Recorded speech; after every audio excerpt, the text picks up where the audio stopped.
Alors je pense qu'il constitue un frein à la compétitivité et surtout que c'est une aberration sur le plan économique. Parce que je pense qu'un des grands enjeux de la fiscalité désormais, et notamment de la fiscalité des entreprises, c'est de s'adapter à l'évolution cyclique de l'économie. De faire en sorte que les entreprises, dans les périodes difficiles, dans les périodes de récession, ne soient pas obligées d'alourdir encore la facture en ayant à payer des impôts. Et en revanche, que dans la période faste du cycle, elles soient appelées à contribuer à l'effort national au travers d'une augmentation de leurs impôts. Donc il faut mettre en place des impôts qui sont ce qu'on appelle stabilisateurs automatiques, c'est-à-dire qui baissent en récession et qui augmentent dans la période d'expansion. Et les impôts de production, par nature, sont totalement déconnectés de la vie réelle de l'entreprise. Donc ils sont doublement pénalisants, ils nuisent à la compétitivité et ils nuisent à l'intelligence économique qui devrait être la réponse au cycle. Je pense que l'essentiel de la fiscalité des entreprises doit être calé sur la logique cyclique. Grosso modo, si on raisonne sur la fiscalité dans son ensemble, fiscalité sur les entreprises, fiscalité sur les ménages devraient être plutôt appelés à contribuer de façon structurelle, de façon longue, de façon relativement inerte à la formation des budgets. Et donc on peut concevoir des impôts qui sont des impôts à la fois sur le patrimoine, des impôts sur la consommation, la TVA, des impôts qui sont relativement inertes dans leur réactivité au cycle. Et en revanche, sur les entreprises, il faut des impôts qui soient totalement calés sur la conjoncture. Et le meilleur impôt, c'est donc l'impôt sur les sociétés. Alors évidemment, il faut financer les collectivités locales et dans la tradition intellectuelle de l'économie, les collectivités locales doivent être elles-mêmes déconnectées de la logique du cycle. C'est-à-dire on n'imagine pas une collectivité locale obligée de se restreindre par la récession et puis repartant à l'assaut de la dépense en phase d'expansion, surtout qu'elle a plutôt une logique de calendrier électoral qu'une logique de cycle économique. Donc je pense que la contribution, le financement des collectivités locales doit reposer sur les habitants, sur les ménages. Quant aux entreprises, eh bien, il faut les associer, puisqu'elles sont les bénéficiaires en partie des équipements publics.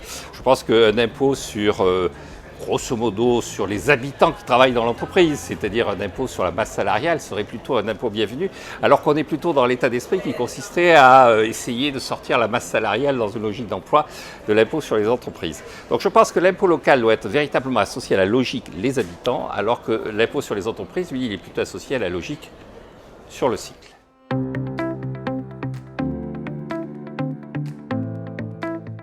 Alors, l'architecture administrative de la France est un sujet de curiosité pour les étrangers. Ils admirent notre capacité à créer des structures. Et donc, entre les communes issues de la carte paroissiale du XVIIIe siècle et les métropoles actuelles, il y a toute une histoire. Le département, dont on rappelle régulièrement qu'il a été constitué sur la base du temps de transport à cheval entre la préfecture et les coins les plus reculés du territoire. Donc, tout ça, effectivement, traduit une incapacité à effacer les conséquences de l'histoire, à faire une réforme en profondeur. Je pense qu'au point où nous en sommes arrivés, il y a 3 mesures à prendre. La première, c'est celle de la subsidiarité, c'est-à-dire celle qui consiste à définir le rôle de chacun.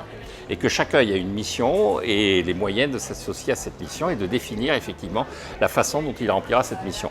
La deuxième, c'est que je pense que, en termes de millefeuille territorial, il faut effectivement probablement sacrifier soit le département, soit certaines communes, organiser la fusion de certaines communes, soit réfléchir sur la réalité de ce qu'on attend des régions, mais il faut le faire une bonne fois pour toutes, c'est-à-dire plutôt que de s'engager dans des négociations sans fin et de se demander si la sous-préfecture doit continuer à exister. Je pense qu'il faut être à un moment donné clair dans sa démarche.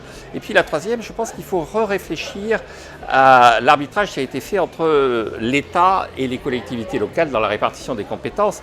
Dans la subsidiarité, peut-être qu'on a pensé la décentralisation plus en féodalisation. On va créer des fiefs où un certain nombre d'élus vont constituer une capacité à dépenser, une capacité à prendre des décisions.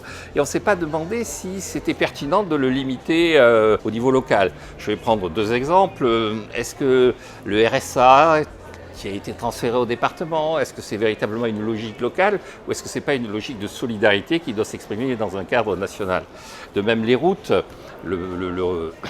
le réseau routier de route nationale qui avait fait la célébrité du pays, et donc tout le monde se souvient de la Nationale 7, a été éclaté entre les différentes collectivités territoriales.